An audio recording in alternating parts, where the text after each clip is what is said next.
దేశంలో ప్రధాని నరేంద్ర మోడీ నేతృత్వంలోని కేంద్ర ప్రభుత్వం కార్పొరేట్ మిత్రులను ప్రోత్సహిస్తూ ప్రజల ఆస్తులను పొదుపు సొమ్మును బహుకరిస్తోందని సిపిఐ రాష్ట్ర కార్యదర్శి వర్గ సభ్యుడు జంగాల అజయ్ కుమార్ తీవ్రంగా విమర్శించారు. ఈ దుర్మార్గ పాలనపై ప్రజలు, ఉద్యోగులు మెలకువ పొంది తిరగబడే రోజులు దూరంలో లేవని హెచ్చరించారు. మోదీ ప్రభుత్వంపై దేశవ్యాప్తంగా నిరసనలు ఉప్పొంగే రోజులు సమీపిస్తున్నాయని అజయ్ కుమార్ స్పష్టం చేశారు.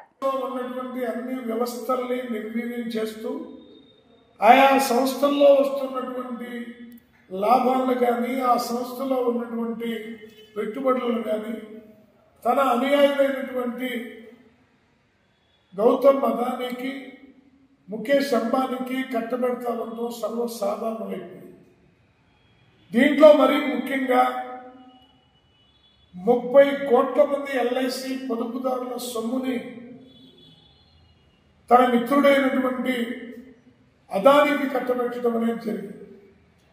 విదేశీ బ్యాంకులు అదానికి రుణం ఇవ్వడానికి నిరాకరించడంతో అతని పోర్టుకి అవసరమైనటువంటి నిధులన్నీ సమకూర్చడంలో నరేంద్ర మోడీ ప్రభుత్వం ఈ ఘాతుకానికి పాల్పడి ఎల్ఐసి వారితో ఇది మా సొంత నిర్ణయం తప్ప మాకు ఒత్తిడి లేదని బాహటంగా చెప్పించడం అంటే, ఈ ప్రభుత్వం ప్రజల సొమ్ము పైన కార్పొరేట్లకి దారాదత్తం చేసేటటువంటి విధానం మరొకసారి ప్రస్ఫుటంగా కనపడుతూ ఉంది.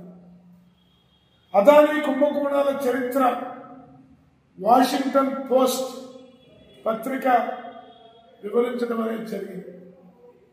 దీంట్లో ముఖ్యంగా $3.9 బిలియన్ల ప్రణాళికను వాషింగ్టన్ పోస్ట్ పత్రిక స్పష్టంగా వివరించడం అనేది జరిగింది.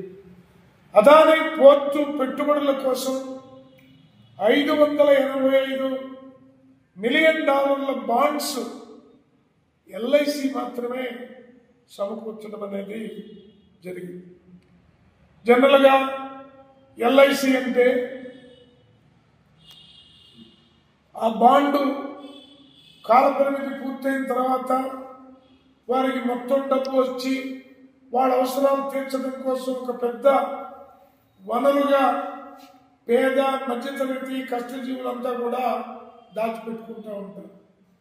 కానీ ఏ రకమైనటువంటి సమాచారం లేకుండా ఎల్ఐసికి నష్టాల్లో ఉన్నటువంటి అదానీ కంపెనీకి, ఎల్ఐసిని నష్టాల్లో ఉన్నటువంటి అదానికి అప్పనంగా అప్పచెప్పడం అనేది, ఆ సంపద మొత్తం కొల్లగొట్టడం అనేది దుర్మార్గమైన చర్య.